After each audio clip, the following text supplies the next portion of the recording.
Olá, como vão? João Vitor Wrobleski, estudante de Psicologia, e hoje vamos estar abordando uma temática referente ao valor embutido em um atendimento psicológico. E aí, quando eu me refiro ao valor, não é necessariamente ao valor que o paciente-cliente paga ao psicólogo, mas sim o valor que é de custo para esse psicólogo prestar o atendimento. Porque é muito comum que pessoas desentendidas e completamente leigas na área de psicologia costumam dizer que o psicólogo ele ganha bem para não fazer nada, porque é só sentar e deixar a pessoa falar e ele ganha um valor alto referente a este trabalho. Bom, primeira coisa, devemos entender que o valor embutido no trabalho já é, por si, um recebimento por um trabalho. Então está se realizando um trabalho, há um valor, obviamente, que esse profissional vai receber por esse trabalho realizado. Este valor é referente não somente ao momento em que ele está ali, mas também a todo o que levou ele até ali. Então, há 5 anos de faculdade, há especializações, há diversos gastos, há diversos empenhos ao longo da formação acadêmica e profissional de qualquer indivíduo, de qualquer profissão, que leva ele a ter até onde ele chega, e isso há um custo embutido. Mas, abandonando todo o óbvio de qualquer profissão, vamos nos apegar mais diretamente à profissão do psicólogo. Então, para os que dizem que sentar e ouvir o outro falando é algo fácil, simples, eu gostaria de dar uma dica para que começasse a entender o que é o trabalho do psicólogo. Você não vai chegar a entender, mas você vai começar a ter uma noção do que é o trabalho do psicólogo. Eu gostaria que a pessoa que acredita que é fácil você sentar e ouvir o outro falando, eu gostaria que essa pessoa ela pegasse a temática que há de maior repúdio na vida dela, e aí vai ser individual de cada um mesmo. Uns vão ter repúdio por estupro, outros vão ter repúdio por homicídio, por tortura, por esquartejamento de criança. Cada um tem algo que lhe afeta e que lhe gera um repúdio muito grande, ou seja, lhe gera um desprezo enorme. Pega a temática que mais te gera repúdio, vai lá no Google, no buscador da internet e digita. No próprio YouTube procura também uma reportagem, uma matéria, um documentário de no mínimo 1 hora a respeito disso, do que você mais repudia na tua vida. E aí passa na frente do computador assistindo, sem desviar o olhar, do começo ao fim. 1 hora e pouco de reportagem a respeito disso, que é o tempo de uma consulta, normalmente 1 hora, ou 50 minutos é o tempo habitual de uma consulta psicológica ou de uma sessão de terapia, de psicoterapia. Então, faz isso. E aí me diz que realmente é fácil você passar 1 hora ouvindo aquilo. Ah, mas o psicólogo não vai sempre estar nessa situação. Sim, ele não vai sempre estar nessa situação. Vão haver situações onde ele vai ter que trabalhar com um paciente-cliente uma temática que é de repúdio dele, vão existir outras horas em que ele vai trabalhar assuntos normais, comuns do dia a dia. Mas ele deve estar pronto para a hora que ele precise trabalhar com um assunto que é de total repúdio dele. Aí, não para por aí. Então você conseguiu assistir 1 hora a fio este documentário? Ótimo. Agora assiste novamente sem esboçar nenhuma reação. Sem xingar, sem se expressar verbalmente, sem fazer cara feia para as situações que você está vendo ou ouvindo a respeito, sem esboçar nenhum tipo de reação. Dificultou mais? Provavelmente. Agora, quer um pouquinho mais de dificuldade? Assiste e escreve um resumo desse documentário logo em seguida. Aí você vai começar a ter uma noção do que é o trabalho do psicólogo. Porque, para quem diz que é sentar e deixar a pessoa falar, não chega nem perto de compreender o que é o trabalho do psicólogo. Então, o psicólogo, além de ele estar ouvindo o seu paciente-cliente, ele precisa estar atento ao que esse paciente-cliente está dizendo, ele precisa dar devolutivas a esse paciente-cliente. Então não basta simplesmente ouvir no sentido de entrar por um ouvido e sair pelo outro, porque ele precisa estar, de certo modo, concentrado nas palavras do paciente-cliente para buscar a forma de encaminhamento da terapia de acordo com a sua escola, de acordo com a sua teoria. Então, se ele tem uma teoria psicanalítica, ele vai estar ouvindo o seu paciente, realizando uma escuta, que é algo metódico,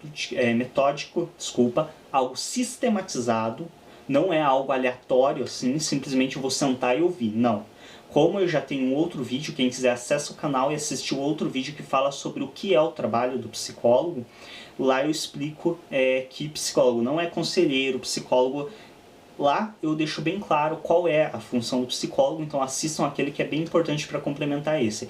Enfim, conforme cada teoria, este psicólogo vai ter que realizar a escuta do seu paciente e estar atento a esses detalhes. Se é uma teoria psicanalítica, ele vai buscar atos falhos, ele vai buscar manifestações do inconsciente desse paciente para estar trazendo uma devolutiva a esse paciente e estar possibilitando que esse paciente trabalhe com este conteúdo.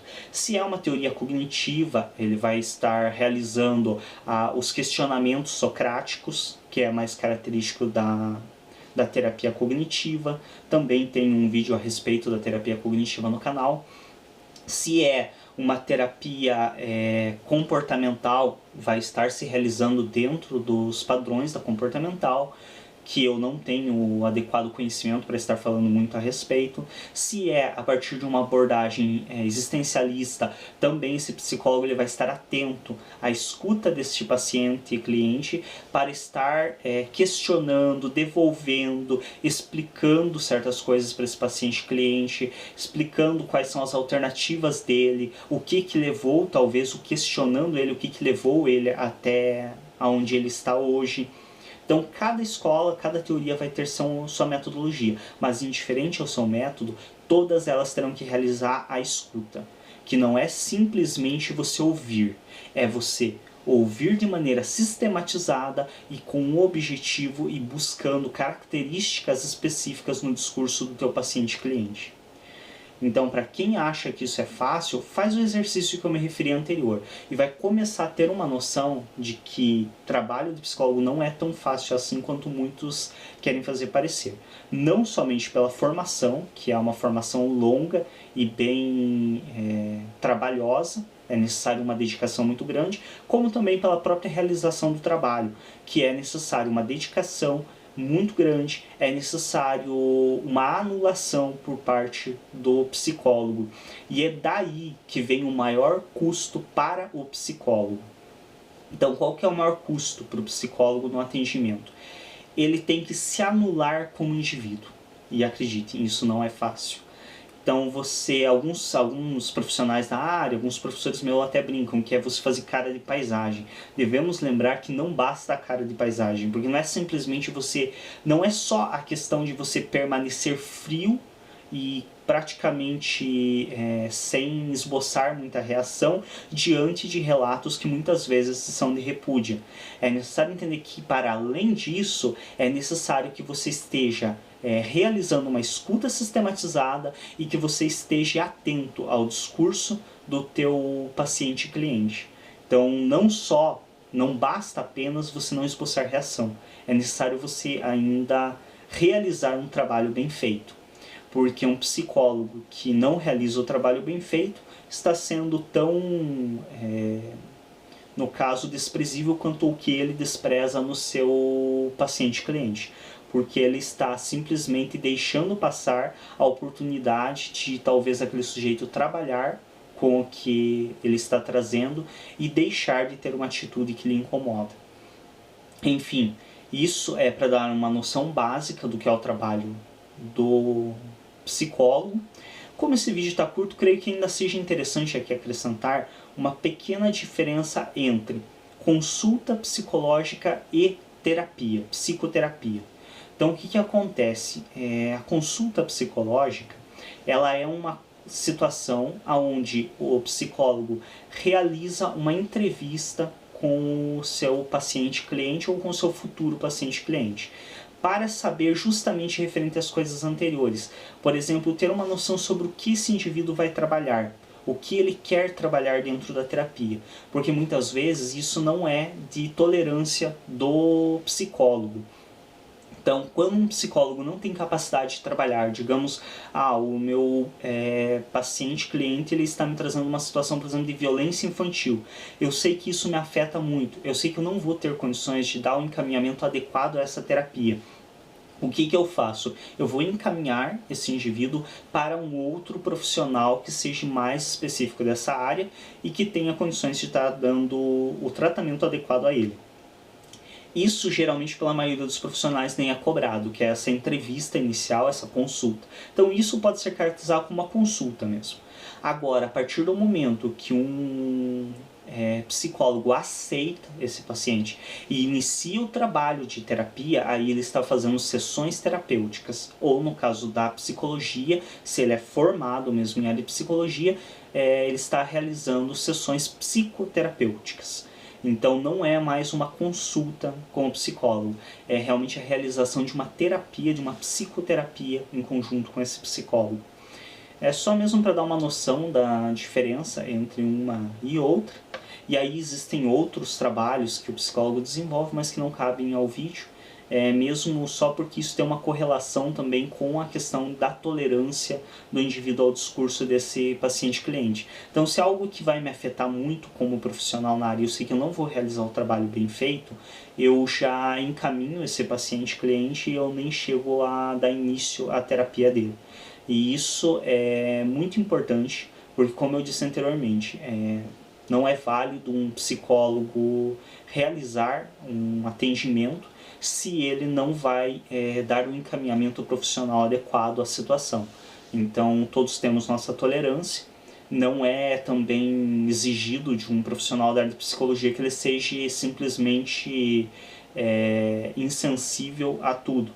Então ele não vai ser insensível a situações de violência infantil, ele não vai ser insensível a várias situações. Mas essas situações que o afetam de maneira muito intensa e que ele sabe que não vai ter condições de trabalhar adequadamente, é de obrigação e dever ético e moral dele estar dando um encaminhamento para outro profissional que tenha capacidade de trabalhar com isso.